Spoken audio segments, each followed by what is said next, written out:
ज्ञान दृष्टि ग्रुप में ज्ञान की आराधना और ध्यान की साधना करने वाले सभी साधक गणों से मेरा सादर अभिवादन। जय जिनेन्द्र। वंदे गुरुवरम, वंदे गुरुवरम, वंदे गुरुवरम। तो आज हम प्रमोद भावना पर चर्चा करने वाले हैं। प्रमोद क्या है? प्रमोद क्या है? हम जनरली देखते हैं सभी जगह, घर में, समाज में एक केकड़ा वृत्ति की बात सुनते हैं, कहावत सुनते हैं। केकड़ा वृत्ति, ईर्ष्या जो है वो मनुष्य की एक स्वाभाविक प्रवृत्ति है। तो इसको कहते हैं कोई ऊपर उठ रहा है और उसको नीचे गिराना, यानी केकड़ा वृत्ति कहा जाता है। एक कोई ऊपर उठ रहा है, उसकी प्रमोद भावना से तारीफ करना, उसके प्रति अनुमोदना करना। कोई तपस्या कर रहा है, तपस्वी है, तो हम कहते हैं देखो कितनी उत्कृष्ट तपस्या कर रहा है, हमसे तो ये सब नहीं होती। पर अनुमोदना करके भी हम अपने बहुत सारे कर्मों की निर्जरा कर सकते हैं, है ना। केकड़ा वृत्ति नहीं होना चाहिए इंसान में, कि जिस प्रकार केकड़ा अपने साथी केकड़े को सहन नहीं कर पाता, वो जैसे ही ऊपर उठता है उसकी टांग खींच के उसको नीचे टोकरी में गिरा देता है वापस। उसी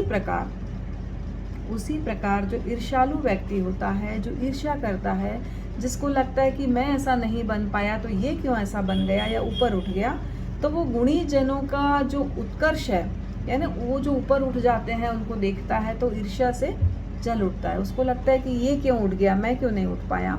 तो ईर्ष्या की भावना एक मनुष्य की स्वाभाविक प्रवृत्ति है।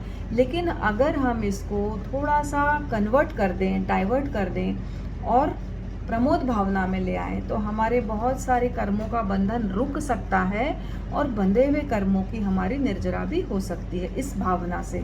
तो प्रमोद भावना के लिए बहुत सुंदर कहा गया है कि ईर्ष्या उत्पन्न होने का जो मुख्य कारण बताया गया है कि वो है आत्मा की समानता में अविश्वास। आत्मा की समानता में जिसको विश्वास होता है कि भाई ये मेरे समान जीव है, इसके अंदर भी मेरे समान ही आत्मा है, तो वो फिर ऊंच नीच, छोटा बड़ा, अमीर गरीब वाला जो असमानता का प्लेटफॉर्म है, जो असमानता का भाव है, कभी हीन भावना आती है कि अरे ये कितना ऊपर उठ गया, इनका बंगला कितना सुंदर है, या इनकी साड़ी कितनी सुंदर है, या इनका बिजनेस व्यापार कितना अच्छा चल रहा है, मेरा क्यों इतना अच्छा नहीं चल रहा है। तो ये सब जो भेदभाव है, जो भेद हमको दिखाई देता है, वो व्यवहार के स्तर पर दिखाई देता है। जो भी भेद है वो व्यवहार के स्तर पर है। अगर आत्मा के स्तर की बात करें, हम निश्चय नय की बात करें, व्यवहार नय को छोड़कर, तो क्या होगा? हमको लगेगा अरे इसकी भी आत्मा समान है, इसकी भी आत्मा उतनी भव्य है अंदर से। तो ऊपर से चलो छोटा बड़ा, गरीब अमीर, सुंदर कुरूप हो सकता है कोई व्यक्ति, लेकिन आत्मा के स्तर पर जाएंगे तो प्राणी मात्र समान है। भगवान महावीर ने कहा कि केवल मनुष्य मात्र की बात नहीं की उन्होंने, केवल मानवता को समान स्तर पर देखने की बात नहीं की, उन्होंने कहा प्राणी मात्र समान है। चाहे वो वनस्पति काय हो या तिर्यंच काय हो, कोई भी स्थावर हो, देवगति का जीव हो या नरक गति का जीव हो या मनुष्य गति का जीव हो, हर गति का जीव, सब में समान आत्मा है। एगे आया, आत्मा सबकी एक है, और जैसा सुख दुख का अनुभव हमको होता है, वैसा ही सुख दुख का अनुभव हर एक आत्मा को होता है। इसलिए सबको, अगर आत्मा के हम समानता में विश्वास करें, समानता में विश्वास करें, तो हमारी जो ईर्ष्या की भावना है, हमारी जो केकड़ा वृत्ति है, हमारे अंदर जो प्रमोद भावना का अभाव है, वो खत्म हो सकता है। कब? जब हमारी दृष्टि जब व्यापक हो जाएगी, तब हमको ये चीज़ अनुभव होगी। तो दुनिया में ऐसे बहुत कम लोग हैं जो दूसरों की अच्छाइयों को देखते हैं। पहली बात, बहुत अच्छा पॉइंट है कि बहुत ऐसे कम लोग हैं दुनिया में जो लोग अच्छाइयों को देखते हैं। आप कहीं भी पार्टी में जाएं, खाना खाने जाएं, शादी में जाएं, लोग खाना भी खाएंगे और फिर उनकी क्या करेंगे? मुंह पे तो कहेंगे बहुत अच्छी पार्टी है, शानदार पार्टी है, क्या पार्टी दी है आपने, इतना अच्छा डेकोरेशन है, कितना अच्छा खाना है, और फिर पीठ पीछे क्या बोलेंगे? क्या ज़रूरत थी इतना पैसा खर्च करने की, या दाल में तड़का कम था, इतनी सब्जियां थी तो ये एक सब्जी, मतलब इसमें थोड़ा टेस्ट कम था, कि मिठाइयाँ इतनी सारी थी मगर जलेबी नहीं थी इसमें। हमारे मालवा में जलेबी का बहुत ज़्यादा प्रचलन है। अगर शादी पार्टियों में जलेबी नहीं होती तो पार्टी अधूरी मानी जाती है यहाँ पे, है ना। कितनी भी बंगाली मिठाई रसगुल्ले रख दो आप, लेकिन अगर जलेबी नहीं रखी या दाल का हलवा नहीं रखा या बेसन की चक्की नहीं रखी, आजकल जनरली कम रखते हैं ये, परंतु ये अगर नहीं रखी तो थोड़ा सा अधूरा लगता है यहाँ के लोगों को। तो मालवा का अपना एक रिवाज है, खाने का बहुत शौक है यहाँ लोगों को। तो हम देखते कहीं भी कुछ भी कितना भी अच्छा इंसान कर ले, लेकिन हमारे मन में कहीं ना कहीं छोटी सी छोटी बुराई भी हमको दिख जाती है, हमको दिख जाती है। अच्छाई हजार है उसमें, लेकिन एक छोटी सी भी बुराई हमको दिख जाती है ना। कोई अध्यक्ष है समाज में, एक एग्जाम्पल, भाई चलो मंडल हैं, बहुत सारे महिला मंडल हैं, उसमें जाते हैं, अध्यक्ष सचिव बन गए, तो हमारे मन में प्रमोद भावना रहना चाहिए कि देखो कितना अच्छा काम कर रही है, कितना समय दे रही है, कितना अपना, है ना, पैसा भी लगा रहे हैं, तन मन धन से काम कर रहे हैं, तो उनकी तारीफ करना चाहिए। कोई धार्मिक कार्य कर रहा है, अच्छा कार्य कर रहा है, पर हम क्या करते हैं, चार लोग तारीफ भी करते हैं, पर चार लोग ऐसे भी होते हैं हमेशा मंडल में, आप देखो कि वो कहते हैं लो आगे आगे अध्यक्ष सचिव आ जाते हैं फोटो खिंचाने, हमको तो मौका ही नहीं मिलता कभी आगे आने का, या ज़्यादा ही आगे आगे कर रहे हैं ये लोग, उनको काम तो करते नहीं है, मीटिंग तो कुछ रखते नहीं, बस अपने अपने निर्णय ले लेते हैं। आप हमेशा देखना हर संस्था में, केवल मंडलों में नहीं, हर संस्था में कुछ ना कुछ ऊंच नीच अच्छा बुरा चलता है, लेकिन लोग अच्छाई कम देखते हैं और बुराई ज़्यादा देखते हैं। तो ये हमारी, हो सकता है बुराई भी हो उनमें और अच्छाई भी हो उनमें, लेकिन हमारी दृष्टि कहाँ जल्दी जाती है, बुराई की तरफ जाती है, नेचुरल बुराई की तरफ जाती है। अच्छाई तो सभी कर रहे हैं, बोल रहे हैं प्रमोद भाव तो, लेकिन बुराई भी तो निकालना जरूरी है ना, तो हम आगे आ जाते हैं उसमें।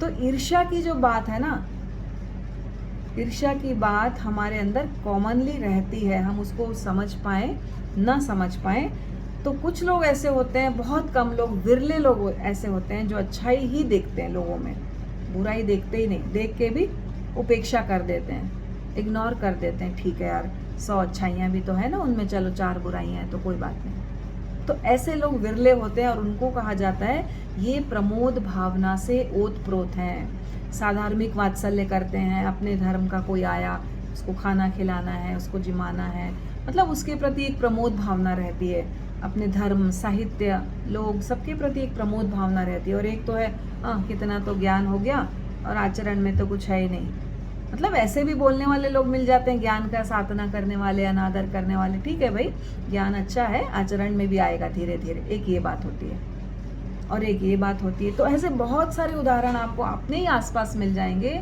कि उसमें ईर्ष्या की प्रवृत्ति इंसान में ज़्यादा देखने को मिलती है, प्रमोद भावना कम देखने को मिलती है।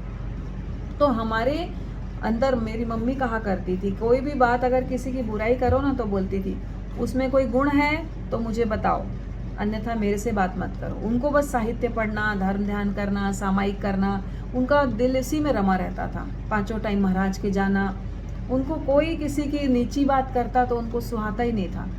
हम लोग तो याद करते हैं उनकी बातों को, चले गए वो, पर वो हमेशा बोलते थे मेरे सामने किसी की बुराई करना नहीं।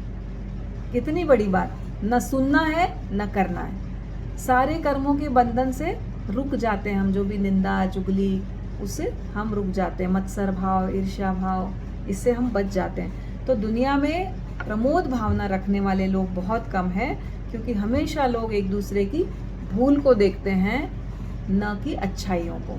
दोनों है, व्यक्ति में दोनों है ना, ये सत्य है कि हम देख रहे हैं बुराई, वो गलत नहीं है, मगर उससे हमारे कर्मों का बंध हो रहा है, और उससे क्या हो रहा है, प्रमोद भावना से तो कर्मों का बंध रुक रहा है और निर्जरा हो रही है, लेकिन ईर्ष्या भावना से या बुराई देखने से हमारे नए कर्मों का बंद हो रहा है और साथ में निर्जरा भी नहीं हो रही। तो दोनों तरफ से हमारा नुकसान हो रहा है। तो ईर्ष्या उत्पन्न होने का जो कारण है, वो सबसे बड़ा कारण है दूसरे की आत्मा को अपनी आत्मा के समान न समझना या समानता में अविश्वास करना।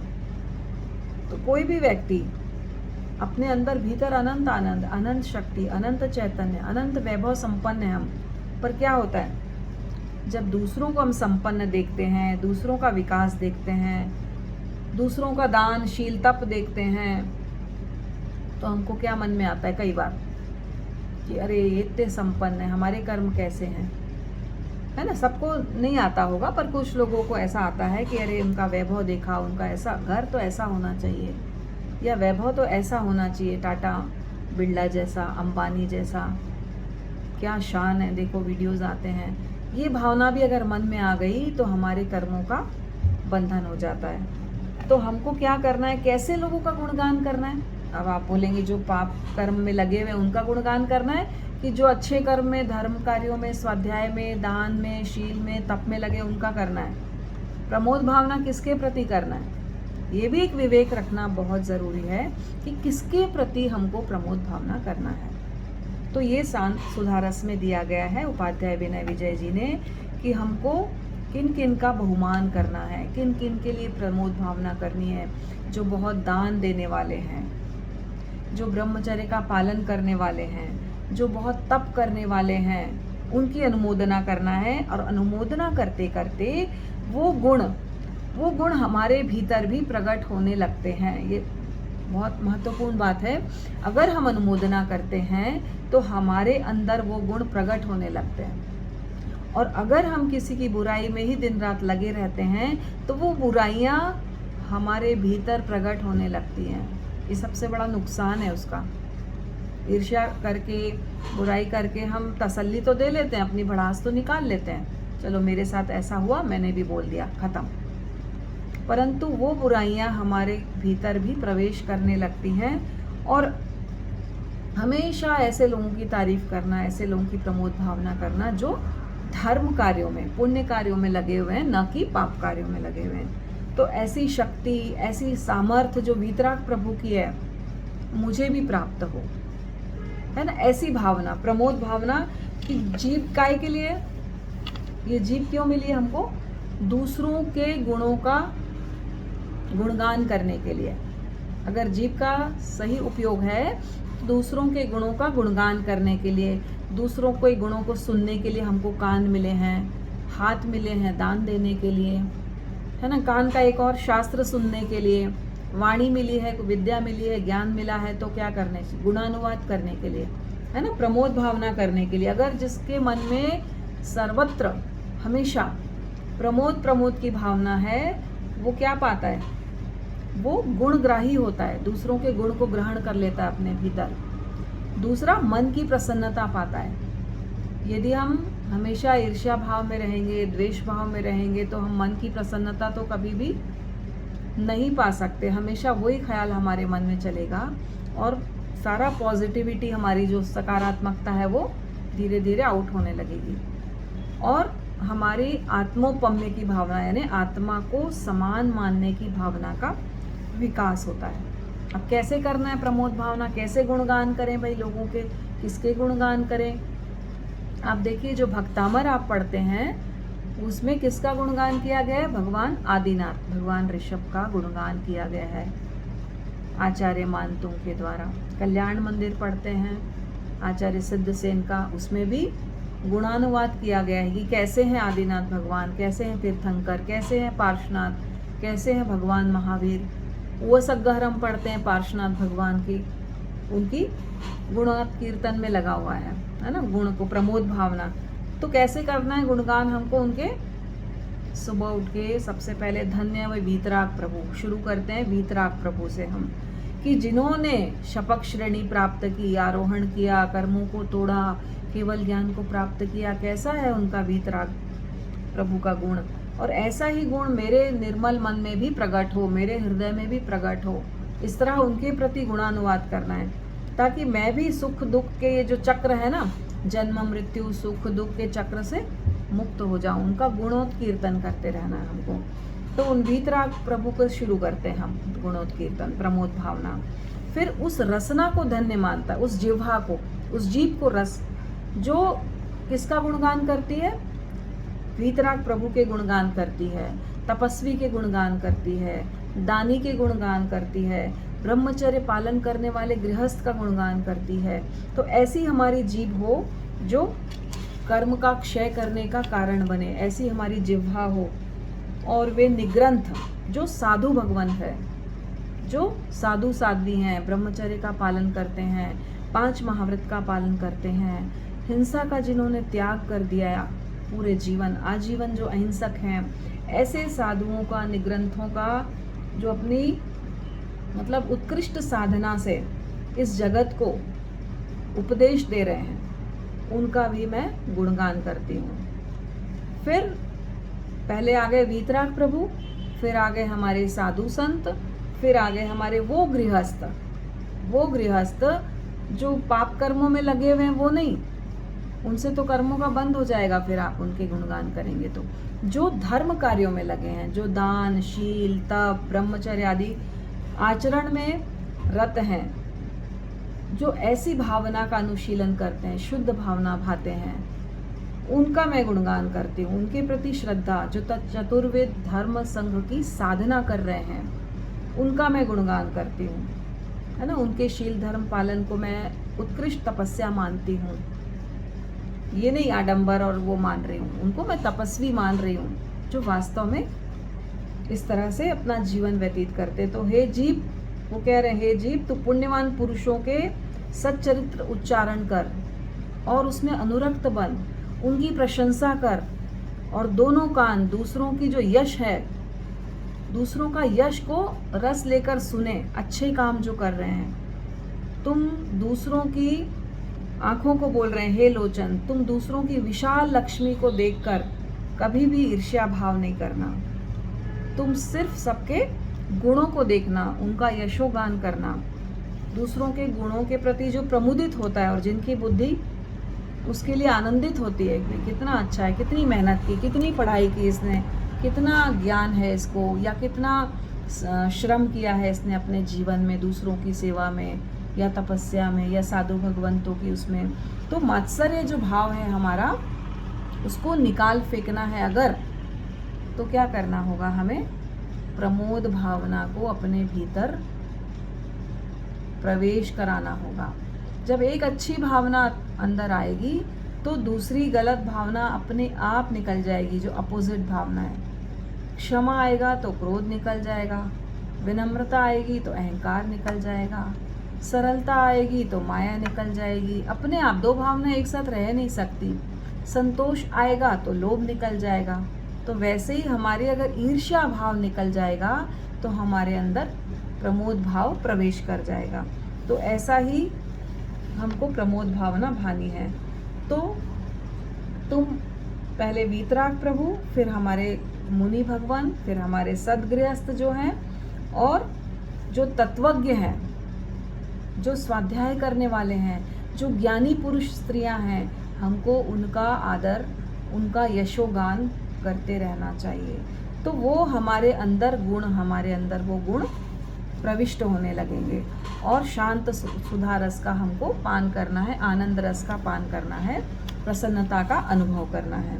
तो इसके लिए बहुत सुंदर कहानी भी इसमें दी गई है, जो आपने सुना होगा। कूरगडुक मुनि, कूरगडुक मुनि थे, उनसे बिल्कुल भी तपस्या नहीं होती थी। 11 बज रहे थे सुबह के, प्रवचन चल रहा था। तो जो आचार्य प्रवचन कर रहे थे, और वो कूरगडुक मुनि जिनसे बिल्कुल उपवास नहीं होता, एकाशना नहीं होता, तपस्या नहीं होती, वो मुनि की कहानी है। अब आप देखिए कितनी बड़ी बात है, प्रमोद भावना से वो कल्याण को प्राप्त हो गए। तपस्या नहीं होती थी उनसे, है ना, बहुत भूखे नहीं रह पाते थे, वो शरीर को कष्ट को सहन नहीं कर पाते थे, लेकिन प्रमोद भावना से वो कैसे ऊपर पहुंच गए, कैसे ऊर्ध्वारोहण किया, कैसे 14वें गुण स्थान में पहुंच गए, ये इसका महत्व प्रमोद भावना का। तो क्या हो रहा था, सूरज चढ़ता जा रहा था, बहुत प्रवचन चल रहा था। कूरगडुक मुनि को तो पेट में चूहे कूद रहे थे, भूख लग रही थी, बहुत भूख से आकुल हो गए, व्याकुल हो गए। और कब प्रवचन संपन्न हो, कब आचार्य श्री अपना प्रवचन खत्म करें, बहुत देर से रास्ता देख रहे थे वो। अब देख रहे थे, मन ही मन सोच रहे थे, अब कब व्याख्यान पूरा हो, कब मैं भिक्षा के लिए जाऊं, कब व्याख्यान पूरा हो, कब मैं भिक्षा के लिए जाऊं। अब उनको भूख लग रही थी, बाकी संतों के उपवास था, तो उन्होंने सोचा मेरे को तो जाना ही पड़ेगा भिक्षा लेने, है ना। तो वो क्या हुआ, केवल सांवत्सरिक उपवास के अतिरिक्त उन्होंने जीवन में कभी कोई उपवास नहीं किया, कभी नहीं किया। एक संवत्सरी का उपवास वो करते थे, परंतु वो अपने दुखी भी होते अशक्यता पर। अरे सब लोग इतना उपवास तपस्या करते हैं, मैं ही नहीं कर पाता हूँ। मन में थोड़ी सी व्याकुलता थी उनको, परंतु करते भी क्या, उनका शरीर इतना सक्षम नहीं था, नहीं कर पाते थे, उनको तकलीफ हो जाती थी। तो वो इंद्रिय विजय की दिशा में उन्होंने एक प्रयोग प्रारंभ किया कि वे भिक्षा में क्या नीरस भोजन लाते थे, कि चलो मैं स्वाद को छोड़ूंगा, अस्वाद की साधना करूंगा, इतना मैं कर सकता हूँ। तो वो नीरस भोजन लाने के लिए अपना नीरस जो भी मिलता खा लेते थे, उसमें कोई राग द्वेष नहीं करते थे कभी भी। जो भी मिलता कि घी कम है, ज़्यादा है, रोटी कड़क है या छोटी पतली है, कुछ भी नहीं बोलते। और इतने कठोर तप के कारण उनका जो नाम पड़ गया कूरगडू, नीरस भोजन लाते और अनासक्त भाव से कार लेते। उनका नाम तो ललितांग था, परंतु कूरगडू नाम पड़ गया उन्होंने। तो आचार्य विमल दुती जी नाम था उनका, आचार्य विमल दुती जी। प्रवचन को लंबा किए जा रहे थे। अब पर्युषण का चतुर्दशी का दिन था। पर्युषण का चतुर्दशी बहुत महत्वपूर्ण होती, पर्युषण की चतुर्दशी। तो हजारों लोग प्रवचन ले रहे थे, आकंठ रसास्वादन कर रहे थे। आहा कितना सुंदर प्रवचन चल रहा है। अब कूरगडुक मुनि को क्या हो रहा था, उनका तो धीरज का बांध टूट गया। बीच में आए, पात्री को झोली में डाला और बीच में आ गए प्रवचन के मध्य आचार्य के। अब कोई बोल रहा है, बीच में डिस्टर्ब करें तो अच्छा तो नहीं लगता ना आचार्य को भी। तो अब वो तो रह नहीं पा रहे थे। उन्होंने कहा प्रवचन के मध्य आए, वंदे भगवान, मेरे को गोचरी जाने की आज्ञा दे दो। अब उनकी इस प्रवृत्ति को देख के जो श्रोता थे वो भी थोड़ा हंसे, उनके साथी मुनिजन भी हंसे उनके ऊपर। ये क्या है, चतुर्दशी का दिन है, पर्युषण इतना बड़ा चल रहा है पर्व हमारा, और इनको भिक्षा की पड़ी है, प्रवचन खत्म होने तक का भी इंतजार नहीं कर सकते ये। तो जैसे ही वो शब्द बोले कि आचार्य मुझे आज्ञा दें आप, आज्ञा शब्द सुनते ही आचार्य भी थोड़ा सा आंखें टेढ़ी की उन्होंने, और ऐसे तिरछी दृष्टि से थोड़ा सा मतलब चेहरे पे आक्रोश आया। अरे कूरगडू, आज तो पर्युषण की चतुर्दशी है, एक दिन तो धर्म ध्यान कर ले। धार्मिक आध्यात्मिक दोनों दृष्टियों से कितना महत्व है इसका। हजारों लोग उपवास कर रहे हैं और तुम मुनि हो, तेरे साथी भी सब उपवासी हैं। यदि तू एक दिन भिक्षा के लिए जाएगा या नहीं जाएगा तो क्या हो जाएगा, और कहाँ तेरे को भोजन मिलेगा। आज तो किसी के रसोई भी नहीं बनी होगी, चतुर्दशी आज, सब लोग प्रवचन में बैठे हैं, तो किसके यहाँ जाएगा। तो ऐसा पेटू हो गया है, मतलब आचार्य ने उपालम दिया उनको, तो ऐसा पेटू हो गया है कि एक दिन भी बिना खाए नहीं निकाल सकता। तो एक दिन भी, आधा दिन तो बीत गया, अब आधे दिन की बात है। बच्चों को समझाते हैं ना जैसे हम, कि आधा दिन तो हो गया भाई, 2-2 घंटे का उपवास पचका दिया, चलो। तो धीरे धीरे शाम हो गई, अब रात हो गई, अब क्या खाएगा बेटा, कल खा लेना। वैसे ही उनको समझाया गया। पर कूरगडुक मुनि तो वैसे ही हाथ जोड़े, बोले गुरुदेव आप मेरे हितैषी हैं, आप बहुत अच्छी बात कर रहे हैं, आप मेरा कल्याण मार्ग की ओर प्रेरित कर रहे हैं। क्या करूं मैं, ये पेट मेरा ऐसा मानता ही नहीं है, क्या करूं गुरुदेव, आप बताओ मुझे। आपका वचन शत माथे पर शिरोधार्य है मेरे को, पर मैं उपवास नहीं कर सकता हूँ, मेरे लिए बहुत दुर्लभ काम है ये। तो आचार्य ने पुनः कहा कि भाई उपवास कर लो, कोई जरा से आधा दिन बीत गया, कर लो। वो तो कूरगडुक मुनि बोले नहीं, मेरे से नहीं होगा, मैं असमर्थ हूँ।